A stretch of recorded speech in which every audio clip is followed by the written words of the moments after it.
Hello, I'm Mischievous Marcinacchio, and I own every issue of Amazing Spider-Man, Amazing Fantasy 15, and all of the Amazing Spider-Man annuals, which are, of course, a separate series, which means they don't count. And I'm Dapper Dan Gavosden, and I own every issue of Amazing Spider-Man, including the annuals, which, if you want to file them as a separate series, fine, but in my heart, they definitely count. But, of course, for me, Amazing Fantasy 15, an entirely separate series of books that just happen to have a Spider-Man story in them, it will remain a fantasy, I imagine, for the foreseeable future. Just so happens. Yeah. Well, welcome to the Amazing Spider Talk, the show where two fans and collectors uncover the strange, fun, and fascinating history of the Spider-Man comic universe. Thanks for joining us for this review episode of the Amazing Spider Talk. Thanks, Dan. If you want to swing along with us on our journey through Spidey's past, present, and future, subscribe to Amazing Spider Talk on your favorite podcast app. And while you're there, leave us a review to help spread the word about our show. Also, while you're at it, why don't you subscribe to our Substack at amazingspider.substack.com. On that Substack, we are covering every tie-in to the Gang War series, and, there'll be some other fun things there. So every 2 weeks, you get this little thing emailed to you. It's not even a little thing. It's a pretty big thing, because, we just love giving away our content, Dan. That's what we do. We are masters of just throwing it all at people. Please take it. No. Mark, I'm thinking about our intro and how, each week now I'm pushing back against your Amazing Fantasy 15. And I feel like me, pumping up the values of annuals had very little material impact on the world. But now that I'm, actively tearing down Amazing Fantasy 15, I am, potentially impacting your ability to retire. You're truly making a dent on that, Dan. Mark, I am coming for your wallet. Yeah, that book has just plummeted since Dan has started to talk crap about it. It's anyway. It's all I've got to potentially own one someday, Mark. I've got to reduce it to toilet paper. Speaking of finances, this podcast exists because of the support of our Patreon members. If you want to receive early episodes, exclusive artwork, and keep our podcast going, guys, it's expensive to do the podcast that we do and pay all of our creators who help us to do it. Go to amazingspidertalk.com and consider joining our Patreon. But today on the show, Mark and I are going to be discussing Amazing Spider-Man Volume 6, Number 40. This issue is written by Zeb Wells. The cover and interior artwork is by John Romita Jr., inks by Scott Hanna, colors by Marcio Menyz, and of course letters by VC's Joe Caramanga.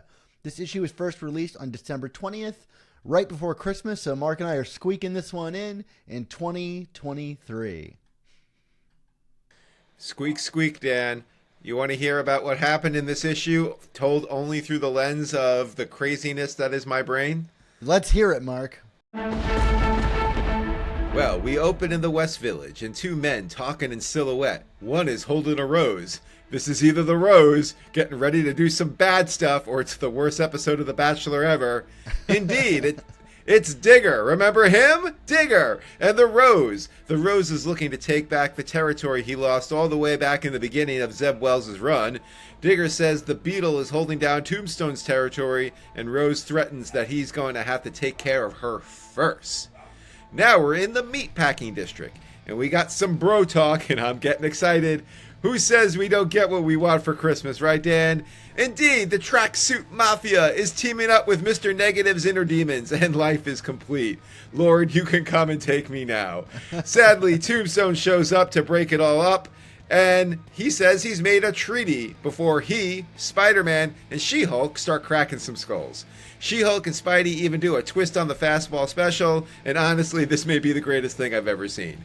After taking care of business, Spidey and She-Hulk are ready to go to more neighborhoods, and Tombstone tells them to pump the brakes. They're working with him now, you see, and he sees the moves. They don't have time to fight every battle.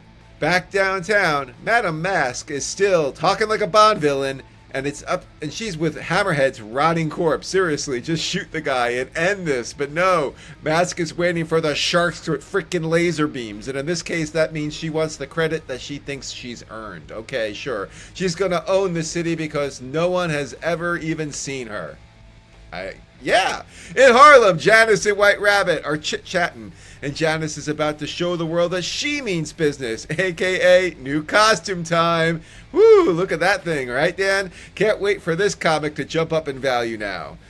Back to the three best friends that anyone's ever had, and Tombstone is smartly only pouring 2 drinks for him and Jennifer. Lonnie heard the Rose is back in town, and he's coming for him. Spidey is like, I'm not fighting that battle for you again, and Tombstone mentions it's not like having a renowned criminal teaming up with Spider-Man and other heroes is doing wonders for his image either. By the way, She-Hulk loves the whiskey, so the plan is for the 3 of them to wait for Fisk to show up so he can stop the gang war. Meanwhile, Madame Mask is surrounded by Hammerhead's goons, but she has an ace up her sleeve. The bleeding out bodies of Count Nefaria and Silvermane's disembodied head being held by Shotgun. I guess that's why she's not shooting these people, right? Anyway, Shotgun tosses the 2 thugs overboard and both go down with a crunch, though honestly, Silvermane's head doesn't actually look worse for wear. Is Nefaria dead? There is no body. I don't even know anymore. Anyway, Silvermane says it. Madame Mask leads the Magia now. Beetle and the Syndicate have just taken out a bunch of Diamondback's guys up in Sugar Hill, and that leads to this book doing the split screen thing again, though I think I can follow the action better this time, although readers know Dan had to fix this recap so I couldn't follow the action. Anyway, Tombstone's guest is here. Spidey thinks it's the Rose, while Janice learns that someone has already taken down Diamondback, and just like that other Christmas story, The Gift of the Magi hits the other way around, and Wilson Fisk, Typhoid Mary, and the Hellfire Club have arrived where Spidey and Tombstone are, while the Rose and Digger are waiting for Janice. See you in the new year, Merry Marvelites. But first, we're going to review this thing. So, Mark, I got to ask you, and not to go completely off topic here. You know, the last what most, we do best. The last most famous gang war ends with like the fat suit Daredevil. Right. Would you be okay?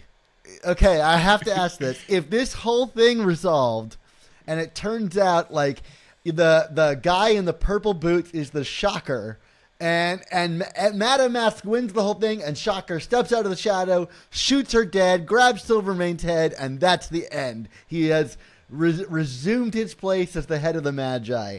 Would your fandom for Shocker Magi Lord rule over the actual quality of a story like this? I mean, that is a wild twist, Dan. I thought you were about to say, like, is Beetle in a gimp costume the new Daredevil in a fat suit? But so, you know, you threw me there. Let's wait and see, Dan. We got to see what Zeb's got up his sleeve, right? Yeah. Okay, well, back to the actual topic. You know, Mark, many of the Spider events that we've gotten over the years tend to start strong. I mean, just listen to any of our reviews. They're like A+ reviews, and then they just sour from there. And I think one of the things that we see is that they start to repeat themselves and kind of spin their wheels by the middle chapters. And we're kind of left with like a giant wrap-up issue. We've still got 4 issues to go on the proper gang war story, and now it just got solicited a gang war wrap-up story in issue 45. Do you still think by the second chapter of this book proper, this event still has gas in the tank? Oh, 100%. I feel like we're still moving lots of pieces on the board here. We got new players entering the fray. You know, you got the Rose is back in town. Fisk is back in town with the Hellfire Club and Typhoid Mary. Beetle's got a new costume. I mean, new costumes always keep the action moving, right? Yeah. Was this issue like ever so slightly a bit of a come down from the prelude and the first installment? Yeah, I think that's only natural for middle chapters, but like I still feel like we're setting a lot of stuff up here, and you know, frankly, there's still some other things that haven't been addressed yet that we might have to talk about over the course of this episode. Yeah, I think there's gas in the tank. I mean, are you losing faith in gas here, Dan, or have you been Bidened at the pump here by this story, and you don't want to pay for it anymore? I'm trying to make really bad political references. I'm sorry, folks. Go. Silvermane's taxes are getting me. No, but Yeah. no, I think I think this is really exciting, and I think a lot of that has to do with the fact that Zeb is so excellent at pacing these comics. You know, like there are so many different threads that are moving here, and it feels effortless. You know, I think back to like Slott and Spencer, who like for all of their qualities, I feel like bouncing between storylines was never something they did very elegantly. And I think Zeb has just got that down here. You know, each scene really breathes. The characters and their dramas come to life, and like even though we have a shorter page count than we've had before, I do feel like we still get the quiet moments and the humor of like a Straczynski showing up here. I mean, it's not quite as decompressed as that because it can't be, but like we used to bemoan not getting like moments of introspection amongst characters, and we get a lot of that here. Now, it's not coming from the player that I would want. I'm still waiting for Spider-Man's role to like step up in this, where he becomes the active protagonist. Yes. And that's something that we've also complained about a lot in Spider-Man comics over the past decade that we've been doing the show, is like he often feels like he's backstage. And I thought First Strike set him up to have a really active role, which is like he's out here to prove Randy right and make his death or injury not meaningless. And I don't think he's not doing that, but I'm yet to see him like really make an active, dynamic choice. And I think that's coming, but it still makes it feel like Spider-Man is kind of playing second fiddle to Tombstone, especially in this issue, which makes sense. Tombstone is doing some 4D chess thing, or at least he thinks he is. So I think that's the only thing I'm still waiting to see kick off here is like, what is Spider-Man's role going to be in this? What kind of decision is he going to have to make? What kind of actions is he going to have to put into place to really like solidify this as a story that's being driven by him? Yeah, no, I see what you're saying, but I mean, like, I'm frankly willing to overlook it to a degree because, I mean, especially as it relates to Tombstone, I mean, he as a character has kind of been off the board the last, what, like 10 or so issues of this series. Yeah. So, like, in kind of keeping the focus on him and having him, you know, like he was reintroduced at the end of the last issue, and, you know, like as for a very dramatic effect, like, oh, we're teaming up again. So I feel like, you know, some significant focus needed to be placed on that to kind of get a sense of like, okay, so what do we have here? You know, also, you know, we obviously have the storyline evolving with the Rose and Janice, and, you know, just as, you know, Randy's you know, I don't want to say death, but near death or potential death made things personal for Spider-Man. I feel like, you know, Zeb seems interested in making this personal for several characters in you know, in this run, and I think this is going to, you know, whatever is going to happen on that end is going to make this more personal for Tombstone, and then I think you're going to frankly have some real drama there if Spider-Man is used properly. You know, like, you know, if he's teaming up with this person who's now ready to go on a murderous rampage because his daughter has been hurt or kidnapped or killed or whatever, then, you know, that you're going to have kind of Maximum Carnage vibes in terms of like, how do I manage this? You know what I mean? Like, yeah. Well, let me piggyback on that thought, because like Maximum Carnage is often criticized for being like so bloated and so full of characters. I mean, it's like a who's who of like villains and heroes. And in my mind, I think by the end of this issue where Wilson Fisk, you know, and the Hellfire Club and Typhoid Mary are introduced into this, I'm ready for like the expansion of this cast to cease.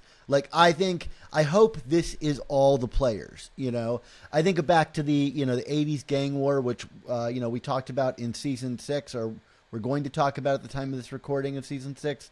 You know, by like issue 3 and 4 of that, they were still introducing new heroes and villains into the story, and that's where it always loses me every time I reread it. And Right. I feel like by now we've got an expansive cast. I'm ready. Like, I feel like the Madame Mask thing is starting to really narrow. Like, her role has become very defined here. Like, the introduction of the Fisks and the setup of the dynamics there is defined, and I'm sure the Wilson Fisk of it all is going to be more solidified over the next issue, especially since they're on the cover. But I'm ready for that to be the cast of the Gang War. Like, so now it's like narrow, and hopefully it narrows to a point that includes Spider-Man at the central, like, moment. You know, he's going to cut the Gordian knot or whatever you metaphor you want to go for. But, like, I feel like this is it. Stage set. Let's go. Okay, yeah. Well, I mean, it remains to be seen. I mean, we are still only technically in chapter 2 here, so like I'm not, ready to ding them for elements like that yet. In terms of bringing. No. That's my hope going forward. Yeah. I mean, in terms of like just overall vibes of this issue, I mean, like I gotta say, this just reads like a comic with creators who are having the time of their lives making comics right now. Yes. And that is something to be said in its own right. I mean, I think there was a lot of fun to be had during the Patrick Gleason Zeb Wells arc with Kraven but like there was still such a darkness. I mean, it's dark Spider-Man, and he's doing things that you're kind of as a fan uncomfortable seeing. So like even in the maybe the creative fun there, I think like my fun as a reader was tempered a little bit, whereas here this is just good old school good fun, you know what I mean? Like between the tracksuit mafia and the demons, and then you have the Fastball special with She-Hulk and Spider-Man, and Tombstone's coming in and only pouring the 2 drinks, Beetle in a gimp suit. I mean, like it's just like a lot of really like they're just having a good time. You could just tell that they're confident in this story. They want to tell this story. I'm thinking back to obviously the storyline that dominated like the first 26 issues or so of this run, and not that I don't feel like Zeb didn't want to tell that story. He clearly did. But like I don't know, like I especially towards the end, I got the sense that, maybe there were parts of it that he wasn't always comfortable telling, or maybe, some of the fan pushback got to him a little bit, or just, whatever. This comic does not read like that at all. It is just like, let's just have a ball, do some fun stuff, do some fun visual stuff. Romita is just in his element here. I mean, like, I mean, the guy's always crushing it, but like, between how he's drawing Digger and Tombstone, and then like the introduction to the Rose and the silhouette with the Rose silhouette to boot. I mean, like I'm repeating myself, but they just are having so much fun right now, and that is infectious as a reader. I think the only thing that's missing from this to make it like a all-time classic, 70s, 80s style Spider-Man story is the Peter Parker of it all. Sure. Like seeing him and his world responding to the gang war. And I just don't think the number of pages in these comics allows for it, which is a sad thing. But if it can't do that and it has to focus on all of this, and I think it's working really, really well. I love the parallelism that Zeb plays with. It just works so well. It's a tactic that he returns to all the time, and I gotta be honest, it gives me a lot of like confidence in this series that like you don't just pull one of those off lightly. Like those are cleverly crafted, and the page turns are always very fun, which is like the sign of a really good comic, someone who's thought through what's the surprising page turn. And this one, maybe not on the level of like what we got in like issue 4 of this run in terms of surprises with the page turns, but because like I think we could all probably guess that Kingpin would eventually show up. as part of the story. But like the way that this thing plays out with so much poeticism to the page and how an issue functions really gives me a lot of confidence in Zeb's work on this book. Yeah, no, 100%. So what did you think of the Spider-Man and Tombstone team up, besides the fact that it took away from having enough Spider-Man? Well, I mean, I'm happy to see them together. Like, I think it's a really fun dynamic between the two because they clearly like aren't comfortable working together, and there's a sort of like grudge or like one-upsmanship in terms of the jokes or putting each other down. It's an uncomfortable alliance, but it's fun to read. It's limited, but it's fun, and I don't know if I can trust Tombstone and what he's got up, and I suspect that that's going to really play out over the next chapter of this. Now that we had a switcheroo pulled on us at the end, which I don't technically think that Tombstone lied about, but he pulled from a certain point of view with like which Fisk was coming to dinner, so to speak. Right. How about you? Have you enjoyed this team up? Oh yeah, no, for sure. I mean, like, I made note of it in the recap, but I really like enjoyed the detail of like Tombstone only pouring the 2 drinks. Yes. It's like, yeah, like, there is nothing in the history of these two characters that suggests that they like truly intimately know each other, and yet that is just like a very astute observation that I feel like a character like Tombstone would pick up on and do, and I'm glad that he did it. Like, it was just like, rather than having an awkward moment of, oh, I don't drink, what I mean, or anything like that. So. Well, actually, I'll point out, Mark, this is the level of detail that I think Zeb is putting into his work, is that in issue 5, if you remember, Spidey comes over to Tombstone's place and Tombstone offers him a drink. Oh, and that's he turns right. him down, right? That's right. So, that's right. Like, okay. He did learn that. So, like, that's the level of thought that's going into these books, and it really like just breathes life into it. That these characters don't forget, like, what has transpired previously. So, I really appreciated that too. Yeah. Okay. Well, now you made my observation seem even better, because like it actually did refer to something instead of just kind of being a random aside. But anyway, no, it's an interesting dynamic. Like you said, I appreciated that there is some. It's not like these characters have kind of surrendered to the moment of, well, we have to work together. There's clearly some tension there. I also appreciated from a creator standpoint that, while you would assume that the bulk of the tension would be more from Spider-Man's end in terms of like, I'm working with a villain, what are people going? I liked that we kind of had the inversion of that with Tombstone being like, hey, don't think that what happened earlier in this run and then now is doing me any favors either, and it seems patently obvious to that might be the case, but it's good to see the character acknowledge it instead of just like hand waving stuff that you would think would be a problem for a character like Tombstone. So the comic is coming across as incredibly self-aware, and like you said, it's aware of its own history, but it's also just kind of aware of context and not trying to shoehorn action into a situation without at least giving the characters a nod to develop and kind of play things out a little bit here. So I also think the like subtle maturation of Spider-Man here is really nice.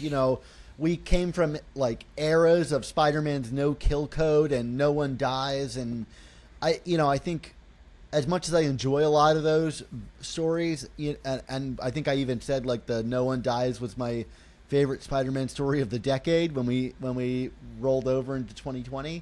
But here, the implication is like, hey, we have to go take out, like all these other gangs, and Tombstone says, no, if we do, then they're going to consolidate power.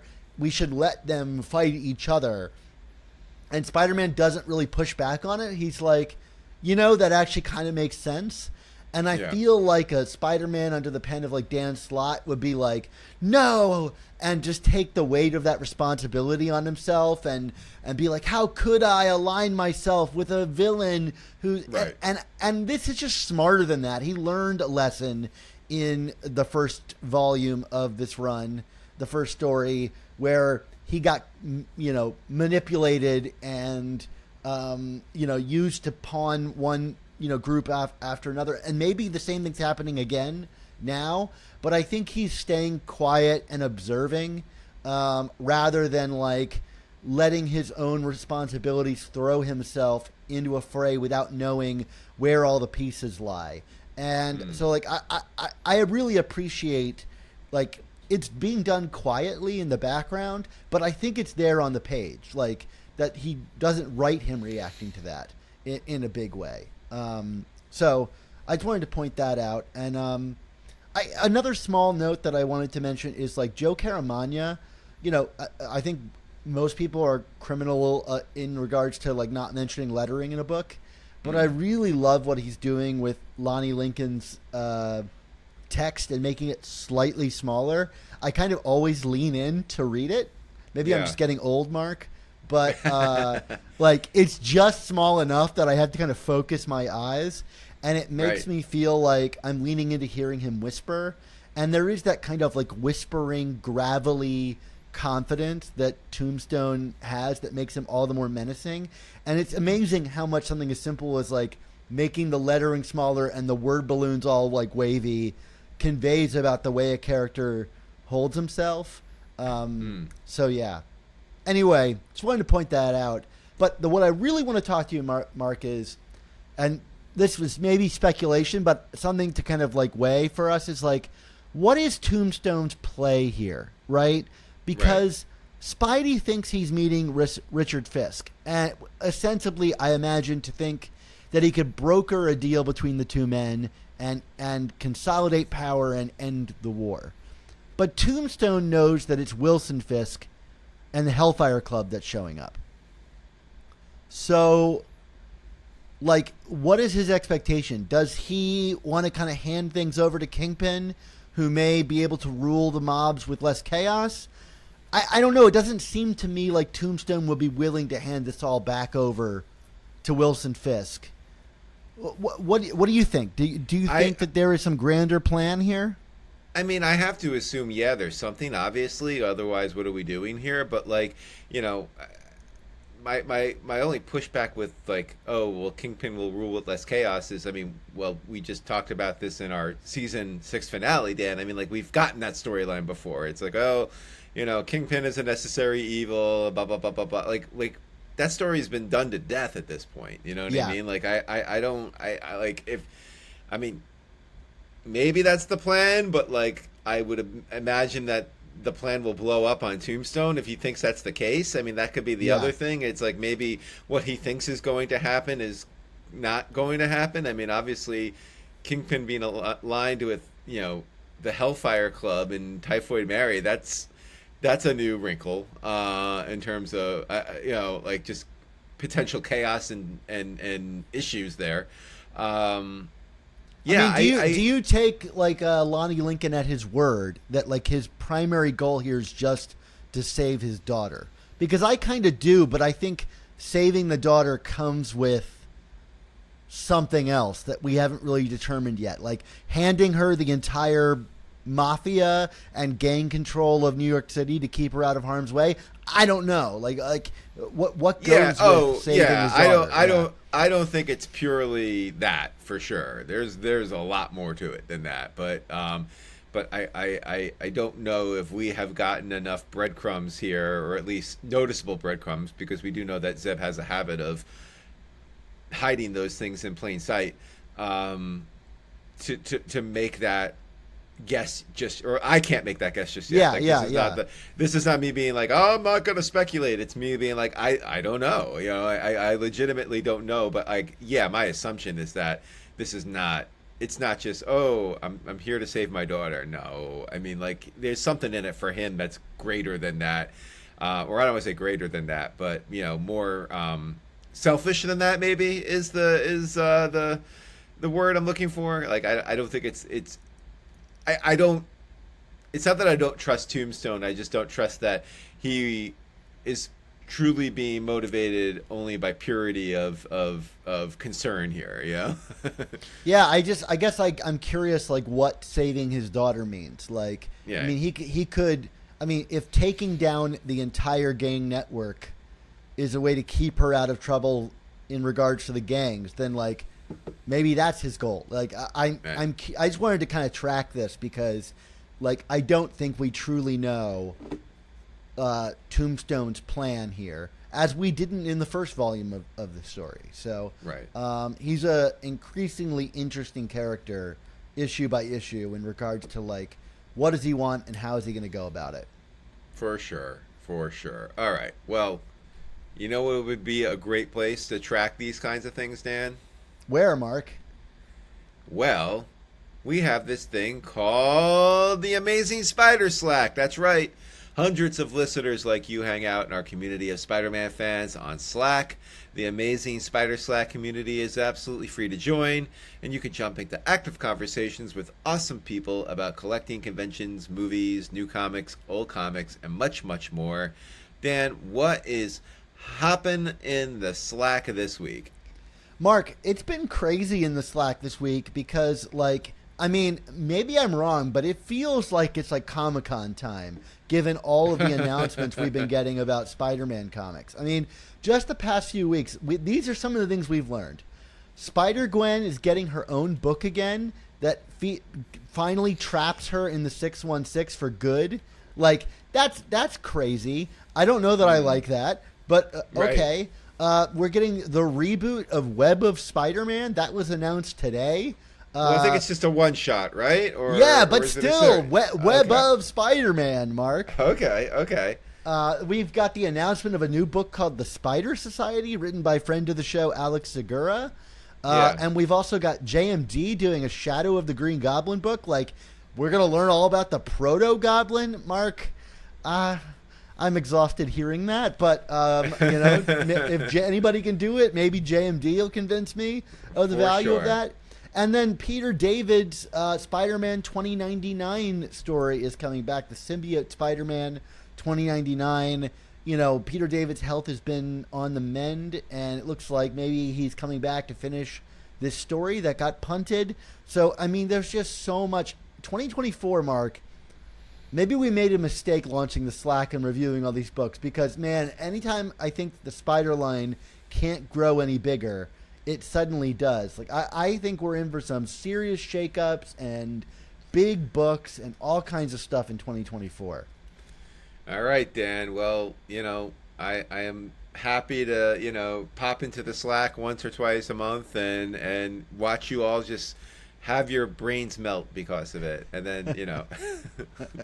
Yeah, well, they're melting away in the Slack, and you know, it's been fun to speculate and on all the things that are going on. And yeah, so anyway, if you love Spider-Man as much as we do and you want to come chat Spidey with us and all of our awesome listeners, come join our Amazing Spider Slack. There's a link in the description of this episode that'll let you sign up in less than a minute. I don't know how you're listening to the show and have heard us do this ad dozens of times and you listen to an hour-long show about Spider-Man and you're not in the Slack. What are you doing with your life? Come jump in the Slack.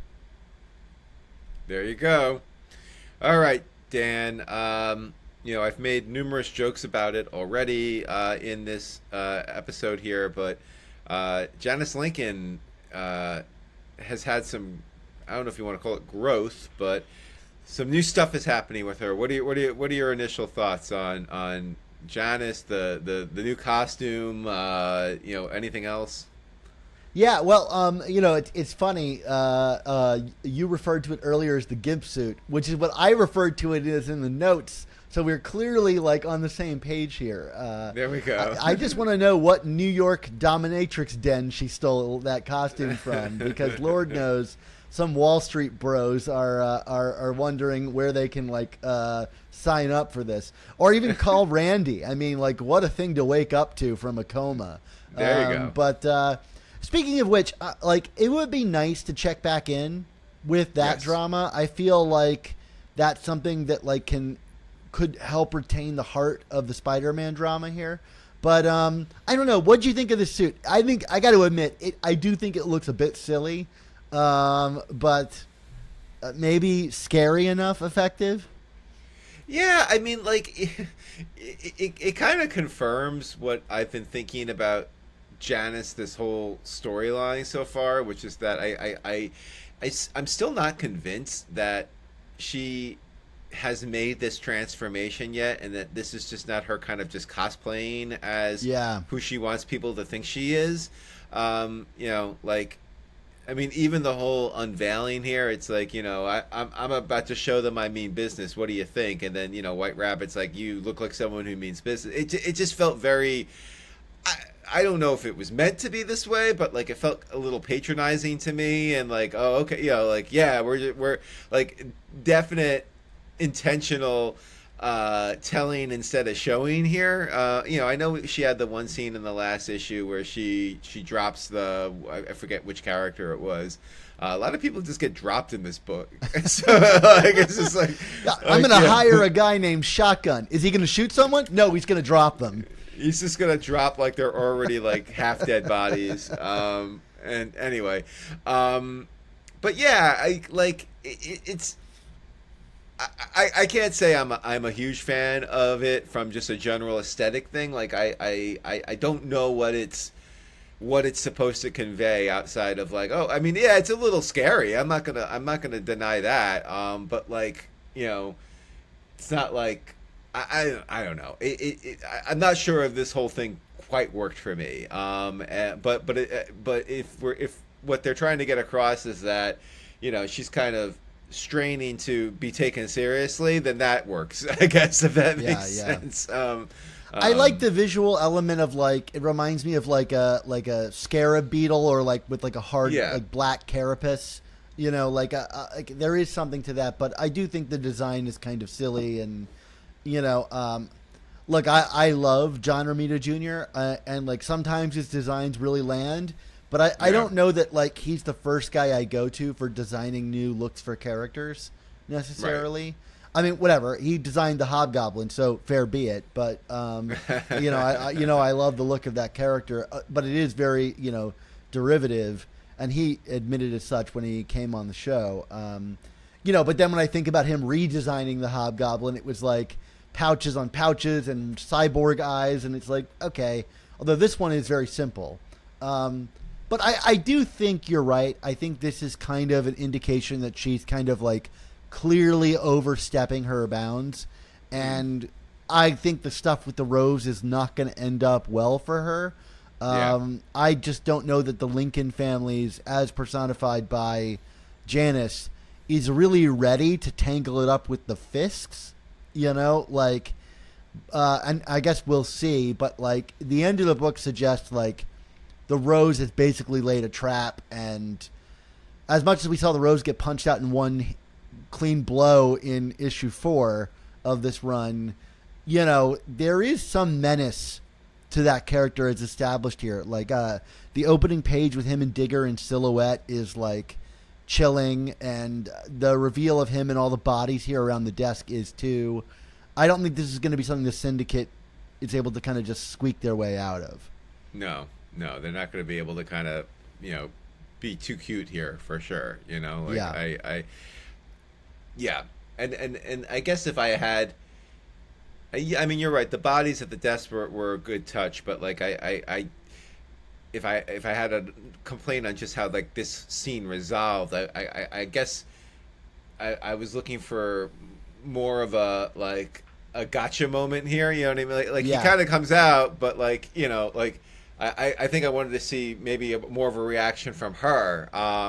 If through the suit, I don't know, but you know what I mean. Like it just like it felt like there was still like some bit of an emotional beat missing in that moment. Do you catch what I'm saying? Like maybe more of a physical threat, like Digger picking her up and like pinning her to the ground or something like that. That would undersell how much trouble she's in.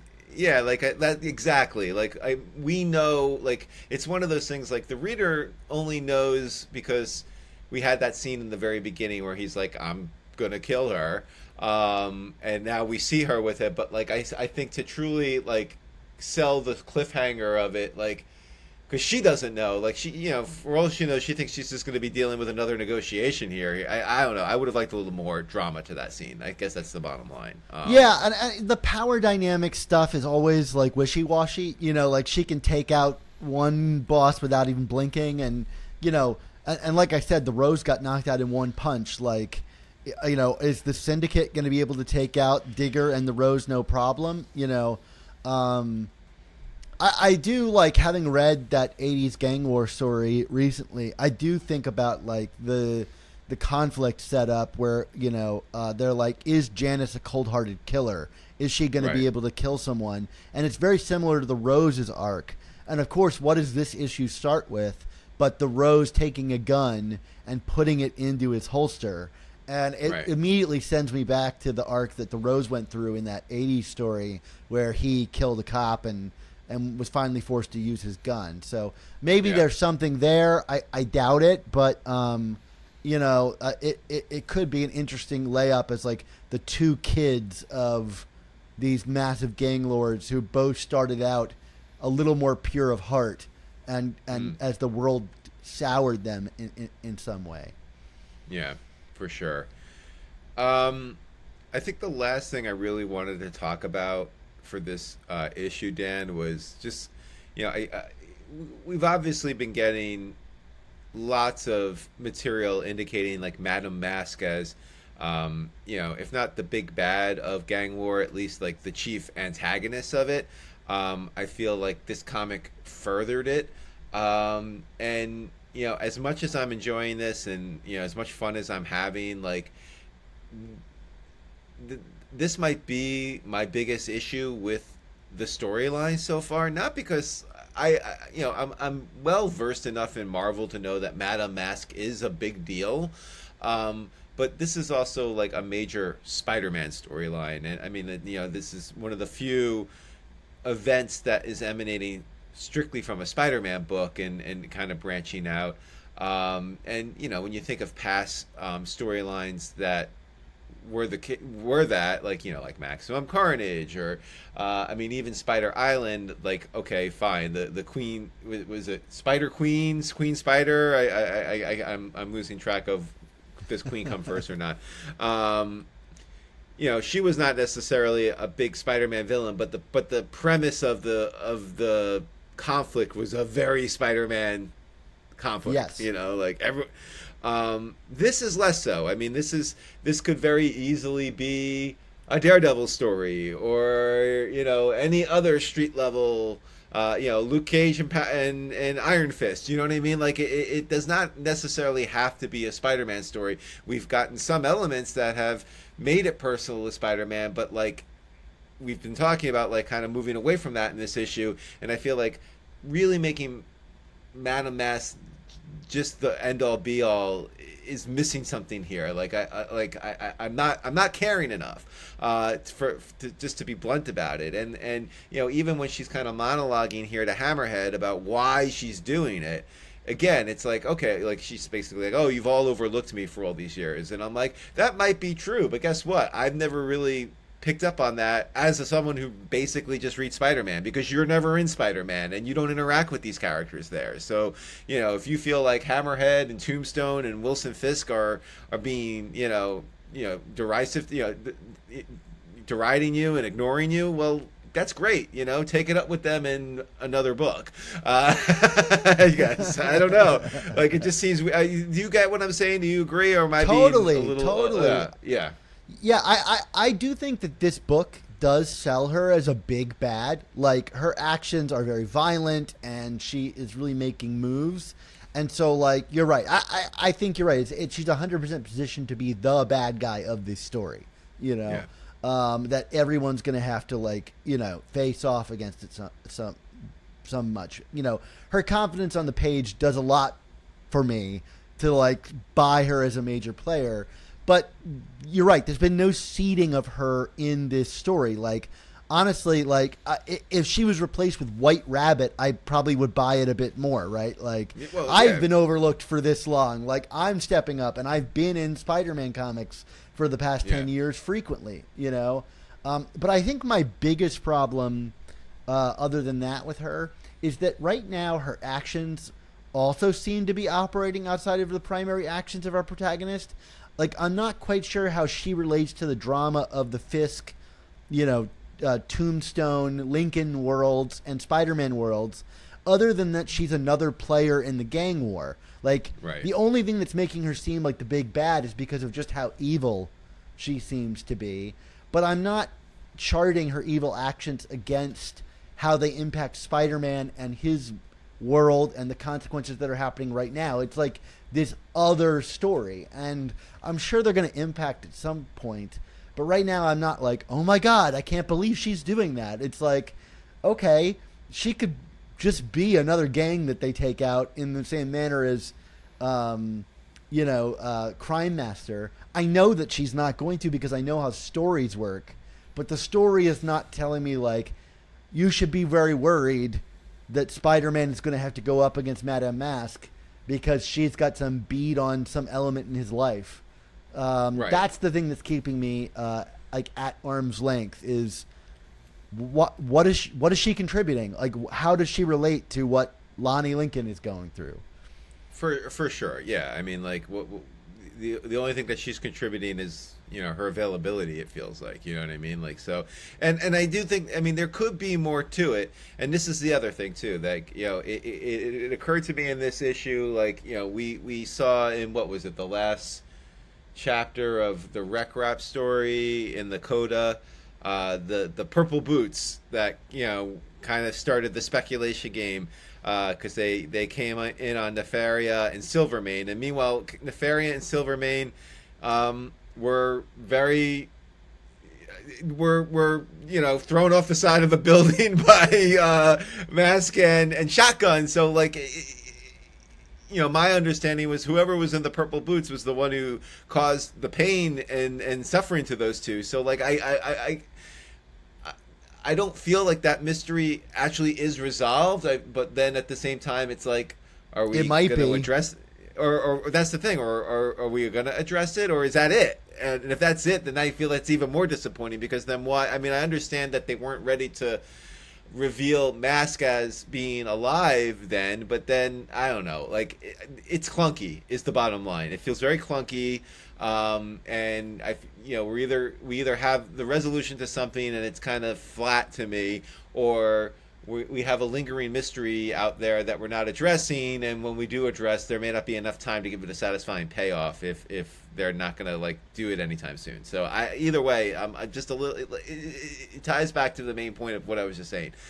Is Mask enough of a draw to really make this all seem worth it from a Spider-Man perspective? I don't think so yet. And they need to, I think, in my mind, figure out something fast to make it personal, or otherwise it's just going to be, it's a fun story and it's a cool story, and I'm loving the art and I'm loving Wells, and but, like,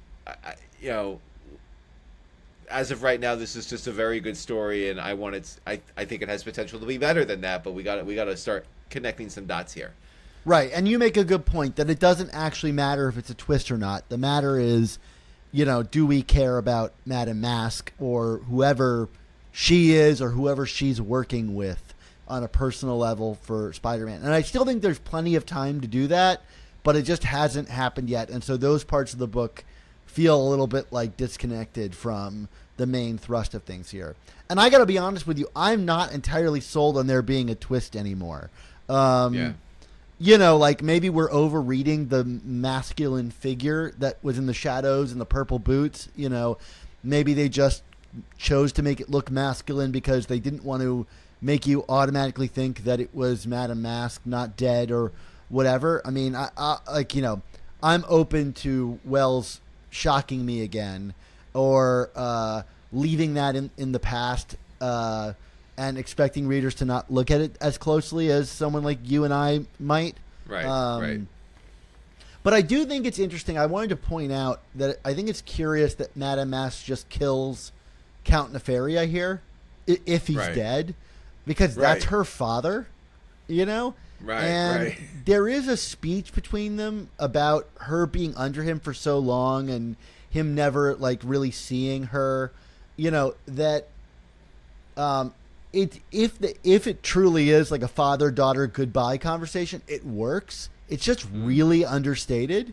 And it's in character for Madame Masque to like finally want to get out from underneath him. They've been up and down, back and forth over the decades. You know, I mean, it's a very small moment if that's like a big deal drama that used to be at the heart of many Avengers books, which is Madame Masque versus Count Nefaria and what side she was going to take. To have that kind of be the end, maybe it's more of a status update on Count Nefaria's place in the Marvel Comics universe, right. Which is to say, not as big as it used to be. But you know, it's understated enough that if it was like, oh no, it's just like another person playing as Madame Masque that's saying that to Count Nefaria, and they didn't mine it for the father-daughter drama, that I could kind of buy into that too. And that might be me overreading and going like, oh, he's soft pedaling because he's got another thing to drop. But I do think it's interesting that like, or another thing to drop as in another body. They seem to be dropped a lot in this book. But yeah, I don't know. Like, you know, I just didn't want to lose the thread that like she killed Count Nefaria supposedly, and that's her dad. Right. Well, allegedly, we don't know. Yeah, yeah. I mean, I was joking, but we really don't, like, I don't know. Like, until we see him being, like, taken out in a body bag, it's hard to say. Yeah. Well, but really hurt him, you know. Yes. And there's not much acknowledgement to, like, that's their family history, you know. For sure. Sure. You got a grade? Yeah, this one's a B+ for me. I'm just a nudge below you. I'm at B here. Great. Good stuff, though. Yep. Yeah, I'm still deeply on board the storyline. I think this is the most fun this title has been, I'd say, in a long time. We've got a lot of good issues. This has been a good run on this title. But like this storyline, I think, is really paying off like so much of what Zeb has been interested in doing. And I just trusted him, you know, like, I mean, maybe he hasn't always had a solid track record over the past couple of years, but like, I think this stuff is so deeply in his wheelhouse. I can't wait to see how it plays out. Awesome. Well, it is that time for all good things to come to an end. So we want to say thank you to you, the listeners and viewers, for tuning into this episode of The Amazing Spider Talk. Yeah, this podcast exists because of listener support on Patreon. For only $3.99 a month, you can help support our show's existence while getting early episodes, including these reviews, the very same week the comics release, exclusive artwork, and a ton of other bonuses. So thank you to everyone who already supports us and the work that Mark and I do, but we wanted to send an extra special thanks to our newest contributors, Sean Orr and SpiderDad04. I guess SpiderDads 1 through 3 were already taken, so welcome SpiderDad04. Thank you both. To download our earliest episodes, including interviews with legendary creators like J.M. DeMatteis, Tom DeFalco, Ron Frenz, Mark Bagley, David Michelini, and more, subscribe to our Amazing Spider Talk Back Issues podcast on Apple Podcasts. One last shout out. Don't forget to subscribe to our Amazing Spider Talk Substack. Mark and I are putting a lot of work into it to keep up with the latest of everything Spider-Man that we can't cover on the show, and all the love that we have for that character. You can go to amazingspidertalk.substack.com or go on the Substack app and find us at Amazing Spider Talk. And hopefully you'll subscribe. I think it's some of the best stuff that we've ever put out is in that Substack. So we hope you'll check it out there. But in the meantime, Mark, until you invite me into your basement and reveal your new gimp suit costume, what's our motto? Is it that I look like I mean business? Is that our motto? No. Zed's dead, baby. Zed's dead. All right. Well, with great podcasts, there must also come the Amazing Spider Talk. Are we going to get sued by the Tarantino estate?